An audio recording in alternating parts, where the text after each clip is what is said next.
일본인들이 독도에서 강치를 잡던 그때 우리는 무엇을 하고 있었을까?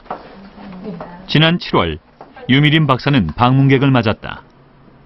소중히 보관되어 온 자료들이 풀어졌다. 울릉군 관계자와 울릉도 첫 군수의 후손이 가져온 것이다. 자료 속에는 증조 할아버지의 사진이 들어있었다. 백예주. 고종은 울릉도를 울도군으로 승격시키며 그를 첫 군수로 임명해 울릉도로 내려보냈다. 그는 영문으로 된 성경까지 읽던 지식인이었다. 그 당시에 성경이 한자나 한글로 번역이 된 거는 그 한지에다가 홈에서 되어 있대요. 그래서 이렇게 양장본으로 된 사진으로는 굉장히 귀한 거다. 앞이 이렇게 되었구나. 사진과 함께 보관돼 있던 또 다른 자료도 공개됐다. 울도군 절목. 할아버지 백예주가 울릉도로 내려올 때 가져온 서류라고 한다. 중앙정부가 작성한 이 서류엔 울릉도를 다스릴 때 지켜야 할 규정들이 적혀 있었다. 이렇게 돼 있네요. 유미린 박사는 그 자료에서 새로운 사실을 발견했다. 이 부분인데요. 울릉도에 와서 정박하여 포체, 어광, 인 등처. 그래서 포체라는 거는 미역을 캐거나 그 전복을 따거나 하는 그런 사람들에게는 매 12추1 수세, 그래서 10분의 1을 추세, 그러니까 해서 세금을 거두고, 그 다음에 그 밖에 추세한다는 건 이제 세금을 추징한다는, 징세한다는 의미고요. 울릉도에 와서 해산물을 채취하는 사람들과 수출입 화물에 대해 그 금액의 10분의 1과 100분의 1만큼 세금을 내게 했다는 것이다. 즉, 수출되는 독도 강치에 대해 일본인들로부터 세금을 거두도록 했다는 얘기다.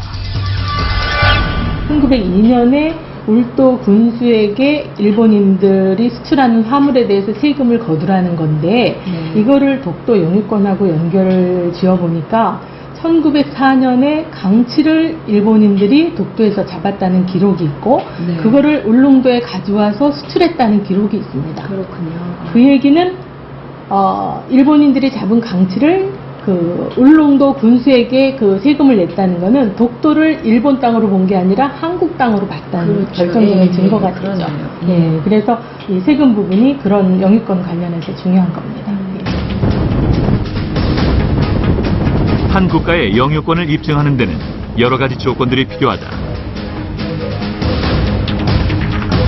그 중에서도 세금을 받는다는 건 그 지역을 지배하고 있다는 가장 핵심적인 요소 중 하나다. 4대째 울릉도에 살고 있는 한 주민은 울릉도에서 수출된 강치에 대해 세금을 물렸다는 얘기에 대해 기억하고 있었다. 독도 물개 많이 있다는 얘기를 듣고 물개바위 그 가서 물개가 수백 마씩 올랐답니다. 그 가서 그 당시에 배를 가지고가도 일반 사람들이 물개를 하루 몇 마리씩 잡아가지고 울릉도에서 이제 껍질 벗겨 거기서 가공을 해가지고 한 차에 20마리씩 모아가지고 그 일본으로 가져갔다는 얘기를 들었어요. 그게 그때 가져가면서 마리당 몇 프로인지는 모르겠지만 일부에 세금적으로 내고. 우리는 당시 중앙정부가 일본인들로부터 세금을 받도록 했다는 소중한 자료를 찾아냈다. 하지만 그 기록엔 실제로 이 일본인들이 세금을 냈다는 기록은 남아있지 않았다. 우리는 세금과 관련된 또 다른 증거들을 찾아 나섰다.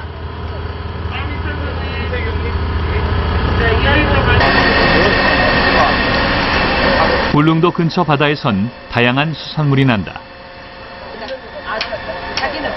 울도군 절목에도 일본인들이 전복을 수출했다는 기록이 있었다.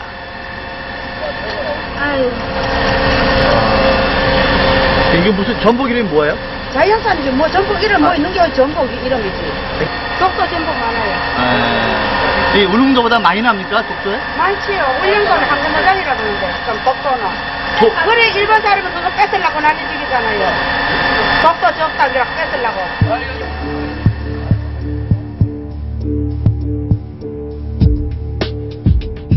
울릉도와 독도에서 나는